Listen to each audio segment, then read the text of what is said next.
I invite you now at this time, if you wish, to turn in the pew Bibles or in your own Bibles to the New Testament. We'll be looking to the Epistle to the Romans this morning, the 8th chapter, verses 22 through 27.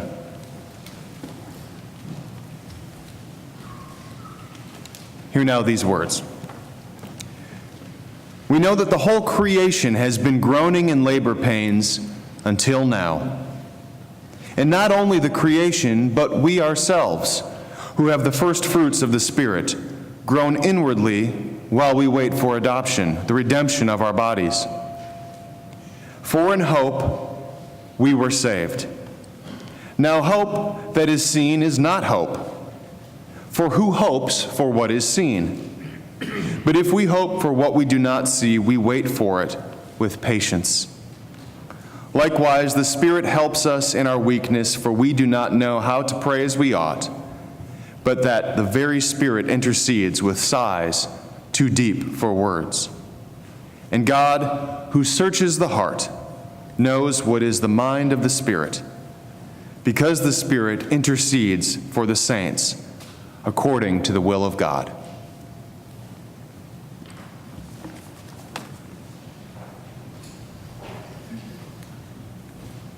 So if you don't know who I am not Tyler. I'm not 6'2". I don't have hair on top of my head. But I am Sean Orr. I am the director of the youth and college ministries here at Mount Chapel. And I am very grateful to see all of these Target workers here today. I'm just kidding. But really, I'm trying to find the right spot. There it is. So, like I said, my name's Sean. I'm from Nashville, Tennessee, originally. I am an only child. My mom raised me by herself, essentially. She is all but 5 foot nothing. I am 26 years old. I am still terrified of that woman. She is the sweetest and scariest person alive. And I grew up with a bunch of cousins who we all became like brothers and sisters. We bickered like brothers and sisters do sometimes. And we were constantly on each other's faces, telling it's like I'm better at this. No, I'm better at this. No, you're not. You can't do that with anything. Back and forth, back and forth. But a lot of times we would end up at our grandmother's house when we were doing that. My grandmother, we call her Dee Dee. She would look at me and my cousin Dominic usually, and she'd be like, "You two follow me." Oh no, what's happening? And she would lead us back to the playroom that's back there where there was a Super Nintendo, and she'd like, "Sit down." What's going on? She was like, "It's like, I'm about to beat you in Super Mario." I'm like, what? No, you're not. And then sure enough, 5 or 6 years old, my grandmother would sit there and whoop us up and down that video game like it was her job. So I tell you that just to give you a picture of where I'm from.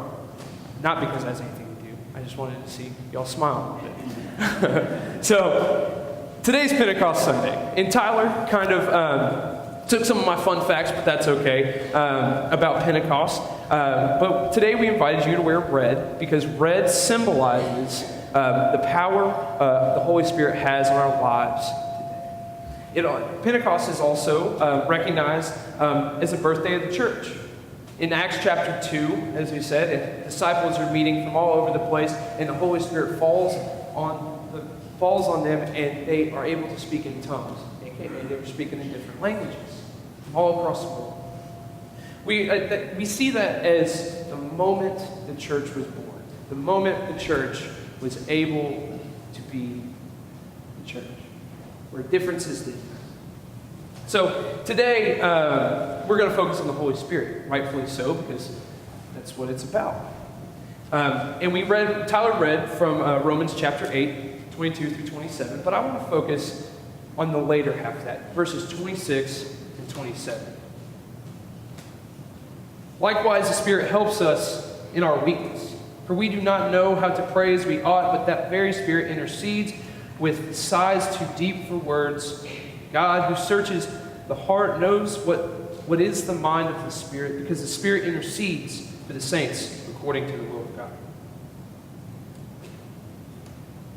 The Spirit helps us in our weakness. hear this. Hear this. The Spirit helps us in our weakness. One more time. The Spirit helps us in our weakness. Now, what is our weakness? What is our human default mode? Maybe it's sometimes we're scared of the different. Maybe, I think it's maybe we forget sometimes. We forget how to care. We forget how to connect. Have you ever kind of had that moment when you realize you're on autopilot, or you think you can just pick something up where you left off however many years ago? Like it's like I turn left every day, but today I've got to turn right. Or personally for me, it's my golf game. I think maybe 12 years ago I could pick up right where I left off and I wouldn't miss a beat. Not true. Let me tell you a story. Some of y'all have probably been to Topgolf downtown, right? You've at least driven past it where the big nets are as tall as the buildings, and cars are always filling the parking lot because there's always someone there teeing off in this driving range on steroids. So one day I get a call from my girlfriend, Kate, and she goes, "Hey, I have a reservation for us at Topgolf." I was like, "Okay, cool. What time?" She goes, 30 minutes. I said, "Okay, I'll be there." So I hopped in my car, drove down there. We started playing. So I walk up there. She goes, "You go first." I said, "Okay, great. I'm going to show you who's boss," because we're pretty competitive people. So I walk up there and I'm like, stretching out, doing all this good stuff. And I proceed to get the biggest butt whooping I've ever had in my life. She beat me. If you know anything about Topgolf, there's these little platforms all around in the ground that you can score points by putting the ball in a certain area. I got 25 points. She proceeded to get about 200 points. And I remember walking up there thinking, I'm pretty athletic, I should be able to pick it up right. Nope, not one thing. Not one thing stuck from 12 years ago, when it was the last time I picked up a golf club. So, I'm going to come back to that in a second. This upcoming fall, the youth ministry is going to be changing a little bit. And I could spend all day up here telling you all the minute little details of what's going to happen when our students walk in the door to when they leave.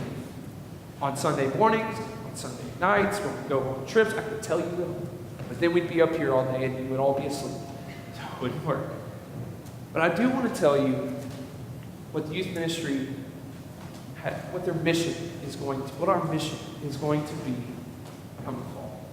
This year I've focused on getting to know these wonderful students. And I think they trust me, ish, right? And it's been great. But this fall we're going to talk about our mission to care, and our mission to connect. And when I say to care and connect, it means to care and connect with the idea of unity, regardless of differences. Differences in culture, language, traditions, beliefs, interpretations, theologies, it doesn't matter. Our goal is to connect. As I said before, I think sometimes we forget. In the youth ministry this fall, our goal is to remember how to care and how to connect with one another and with everyone else. As I said before, today's Pentecost.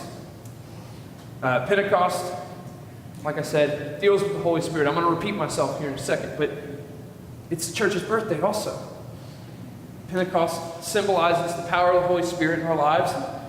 And we wear red to show them, to symbolize it. But did you know something else about Pentecost? Did you know that Pentecost is also an invitation? Did you know Pentecost is also an invitation to dream big? To dream so big that it brings hope not only for now, but for later? This invitation, this dream that Pentecost puts in our lives, is an invitation to care and connect. The call of Christians from here in Mount Chapel United Methodist Church all the way across the world. We are called by name to care, connect. To care and connect with those who are familiar and foreign. To care and connect with those who are inside these walls and those who are outside. To care and connect with one simple intention: to be unified in the Holy Spirit.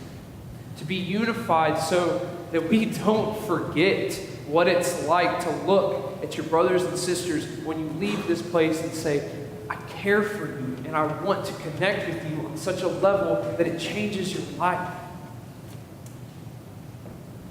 To care and connect. Today's Pentecost. Today is 50 days from Easter. Today is the day where the Holy Spirit set on the disciples and said, be my church. I'm going to leave you how I leave my students, or try to leave my students on Sunday nights. I'm going to leave you with a challenge. When you leave here, take the invitation to dream. Take the invitation to care and connect with the people next to you and the people outside that are not in.